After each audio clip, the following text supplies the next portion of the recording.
we go. Hi, ladies and gentlemen. I'm Mike Morales. You are watching and listening to Sipping Off the Cuff on Tequila Aficionado Media across all of our channels and platforms. I'm here in Southern California, sounding dramatic. That gentleman out there is Eric Zandona in Vancouver, Washington. Eric and I. First of all, Eric and I have the distinct pleasure of tasting and dissecting this gorgeous. Look at this, ladies and gentlemen. This is Cayeya Tequila. Okay. It is beautiful packaging. Let me tell you, this is the box. It's a magnetic box. A lot of these special issues of tequila are coming in that box. And look at the bottle. Isn't that beautiful? That this is as we go through this, it's very reminiscent of a Greek wine bottle, I think, because there's another tequila that is out there marketing itself in a ceramic-looking blue bottle that, from what I understood, is how they bottle Greek wine, or how they used to bottle Greek wine, maybe in Anyway, this is a green glass. It's beautiful. It's emblazoned, and I was telling Eric off camera. Right now, I'm just going out on a limb and say this is Brand of Promise nominee in the packaging. For sure. They spared no expense. Yeah. And as we go through this this tasting, you'll understand why. So, kudos to you guys. First of all, Samuel Hirsch, who's the owner of actually the importation company, and I want to get this correct so that I want to give him props too, because he was so nice. And so Samuel Hirsch, he's the founder of Piermont Brands, who is the importer of Cayeya, and that's how it's pronounced. Don't ask me what it means. I don't know. And as we go through this, you'll understand that there's a lot of there's as Eric called it, there's a lot of obscure opaqueness. Is that even a word? Opaqueness? Yeah, sure. Okay. Hey, you're the best-selling writer, man. I write my own books, Anyway, we're just gonna taste this juice and then give you all the ins and outs, okay? I'm really excited because this is a nice cap too. Not a cork, it's a pop-off. It's plastic, and I like these because they're very secure. Yeah. Oh, wow, that smells good. Okay, I'm gonna use my Stossel Jarrito. And we're gonna you're using the Glencairn, the handy dandy, and we're gonna pour some. I'm gonna try not to get any on my keyboard here. Yeah, because that's gonna hurt. I think Matt Metrics, one of our other TJs, actually had a problem. He poured it all over his keyboard and lost his computer on that one. Yeah, but you should see his setup now. This is. I love the cap. I mean everything. Everything is just. She is beautiful. She or he, because we don't know what the pronoun is, how they identify. Well, so the story behind that. There's this story in script about somebody searching for something, and the pronouns change from he to she. And the only thing we could guess is that the searcher is male and the thing they're looking for is female. And we're not sure if the thing they're referring to is the tequila or the woman who distilled it. So we'll see. Yeah, we'll see. And again, we'll go through that whole story. You'll understand why I started so dramatically. Okay, Eric, it's a light, pale straw. Yeah. A nice Reposado color. Yeah. Oh, hello. Wow. I'd say right off the bat, fair amount of vanilla. Yep.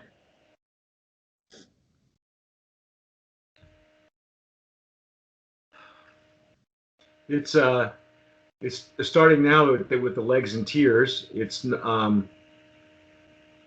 they're not syrupy thick either, which is okay. It's all right. They're clinging to my glass right now. Yeah. There they go. There they go. So along with the vanilla, I'm getting some like I don't know, I call it like candied orange and uh, a little bit of like pepperiness, I would say, from the agave. There's a light hint of something sort of green vegetal that you might find in like the Blanco. That's down at the bottom. I'm getting that. Yeah, yeah. Yeah. But a lot of sweet vanilla up front. Yes. Almost immediately so. And again, not a bad thing. No. And this is the aroma reminds me of tequilas that have been aged at NOM 1414. And now we'll discuss why that aroma reminds me of that in a second. Okay, first I just want to. It's very very nice. I mean, it's not overly sweet, but you're right. There is an orange. There's kind of like and I don't want to call it dry, but you're right, candied maybe. Yeah, or even like sweet orange juice, maybe. Yeah, you know. So anyway, but should we try it? Yeah, let's dive in. Yeah.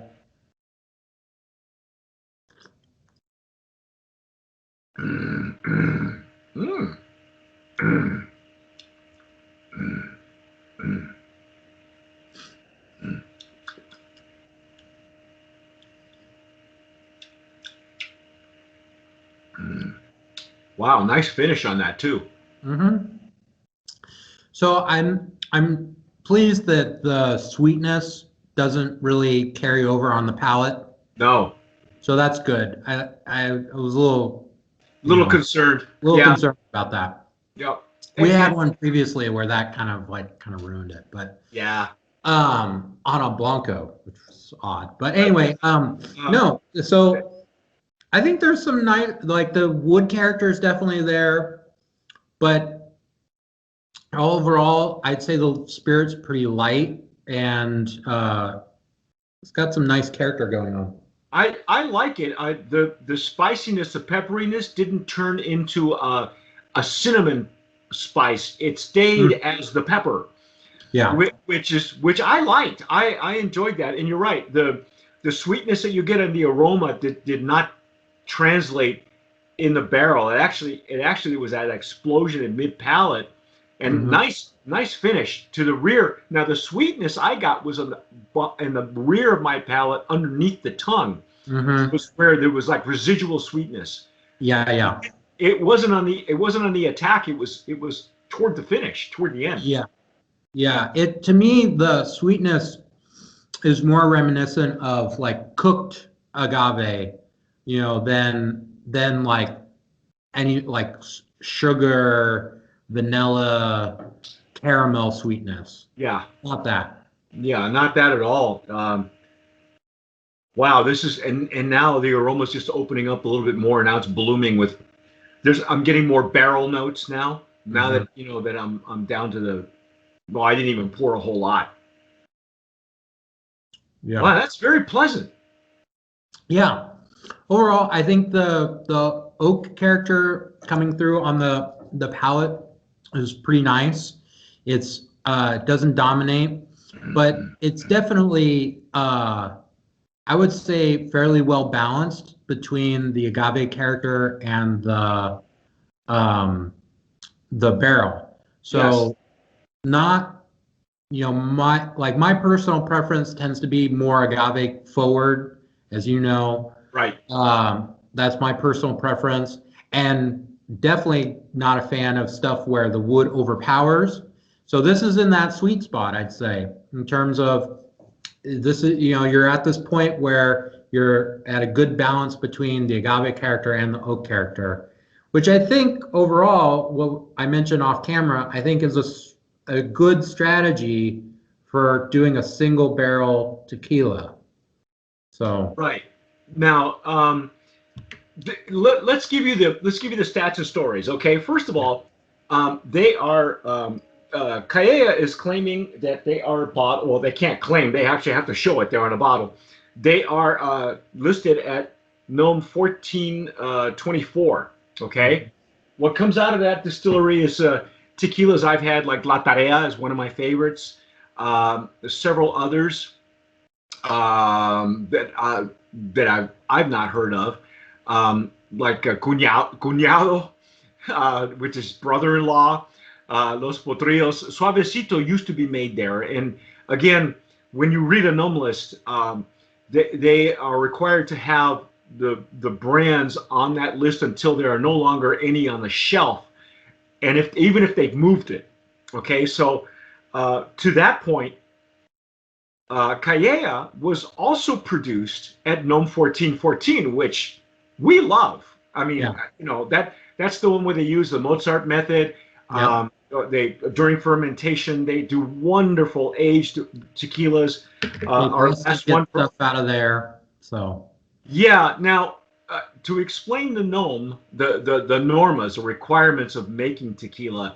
When you see a gnome number, that doesn't necessarily mean where it's been produced. It only signifies where the juice is bottled. Yeah. Okay. That's why I mentioned that this was very reminiscent of some of the añejos and reposados I've had out of Gnome 1414. We've had some great ones. Juan Lobo was our last one that we had. John Wolfe, who it's spectacular tequila. Just old school. You know what I mean? Yeah. This one, everything about this tequila, however, is a mystery. As we said, if you go to the website, first of all, I don't know what the name means, okay? And it's got this interesting story where I'll just read a line from it. It goes, "Through the night, stride by stride, he searched with unwavering forbearance. The terracotta sunrise would soon become an ordinary occurrence." Okay, and it goes on. And it changes pronouns. Okay, so the next minute, she was calm, delicately perched beneath the chaste moon. Okay, so we don't know who's chasing whom. What we do know is a master destiladora.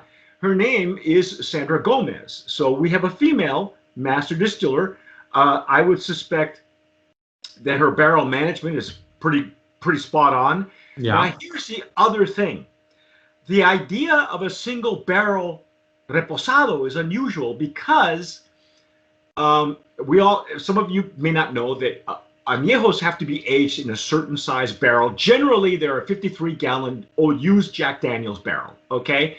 So they have to be a certain amount of liters. A reposado can be a much larger liter size.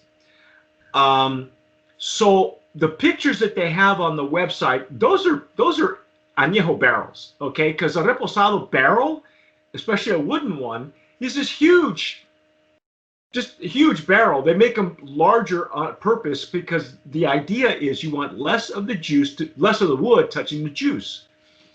And then, of course, a reposado needs to be pulled usually between, after 3 months and before 12 months. Right. We don't know when these are being pulled. The capacity for a reposado is about 600 liters. 158.5 gallons is what it translates to. Yeah, that's the largest size that can be used. So, yeah. I mean, it could be using 53s, but we just don't really know. We don't know. We just know what the bottle is telling us. And again, the website's very, as Eric put it off camera, it's very opaque. But the bottom line is the juice. I think you'll agree with me. It's a brand promise nominee. It's gorgeous. So now you're probably wondering, what's this going to cost me? Well, this is a limited run. Eric, you want to talk about the barrel, the bottling? Yeah. So they say that they're only going to release 50 barrels per year. So what we have says on the label, it's all handwritten in, that it's batch 1, barrel 7. So presumably for this year, 2021, they will only bottle 50 barrels, and then that's it. So if they're working off of, standard 53-gallon barrels, then, that's, I don't know, a few thousand bottles per year. So it's Right. a limited edition, very nice packaging, like we said. So all of that kind of goes into the price, which is they're selling at retail around $130 for a bottle for the Yeah. Reposado. Again, Yep. we don't know how long it's been aged. We don't know what type of barrel. We don't have any of that information. So, whether you want to try and spend your money for that, that's up to you and what you think is worth it. It's very tasty. Yes. So, And it's a but keepsake bottle and box as well. So they're marketing to the whole package. Okay. Yeah. And the upside I said earlier to Mike off camera about the single barrel is I think as a strategy, it's a smart idea to do a Reposado single barrel versus an Añejo for the reason that since Reposados have less time in the barrel, I think you're going to get less batch variants or barrel variants bottle to bottle. And so if you really like it, then I think there's a reasonable, it's reasonable to believe that the flavor profile in the next bottle you buy from a different barrel will taste pretty similar. Whereas the longer it sits in the barrel, the more variants you're going to get. If it was a añejo where it's like 1 to 2 years, each barrel could be different. If it was an extra añejo where it's like 3 to 5 years, you would see probably big differences barrel to barrel. But with the Repo, I think there's pretty good reason to believe that the next barrel is going to taste pretty similar. So if you really like it, you'll know that, well, it's probably going to taste the same in the next batch, which I think is a smart way because people tend to like the fact that if they buy one bottle, they'd like the next one to taste pretty similar. Yeah. Whereas right now the trend in tequilas are single estate, generally with the Blanco and Reposado. So it's different from batch to batch, but generally speaking, they're using older plants as well, older huertas, from older or from different estates or different plots of land.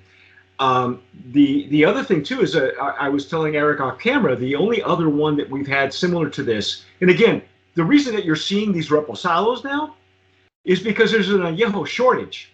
Okay, there's a shortage of aged tequila that we're in. So not only are we in an agave shortage, not only are we, at the mercy of the diffuser, so there aren't any older plants to go around. Now there's an añejo shortage because during the pandemic, everybody was drinking better.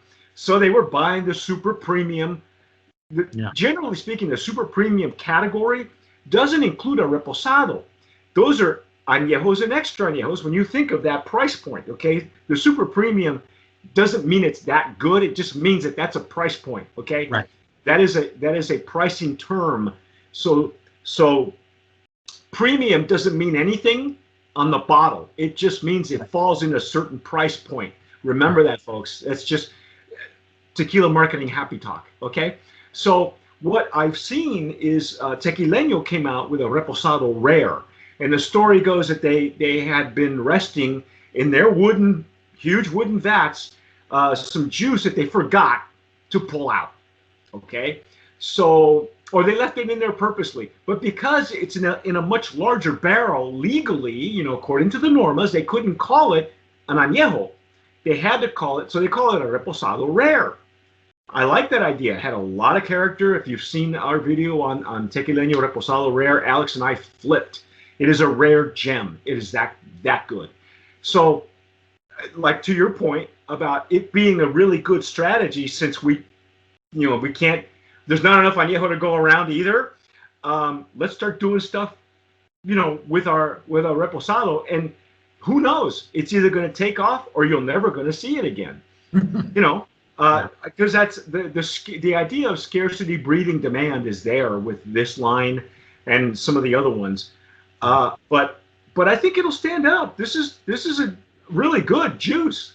Yeah, the more that I've sipped on it, the more complexity I get out of it. And so to me, that's good, which is, you definitely don't want something at this price point to just be like, here's the flavor, nothing else really changes.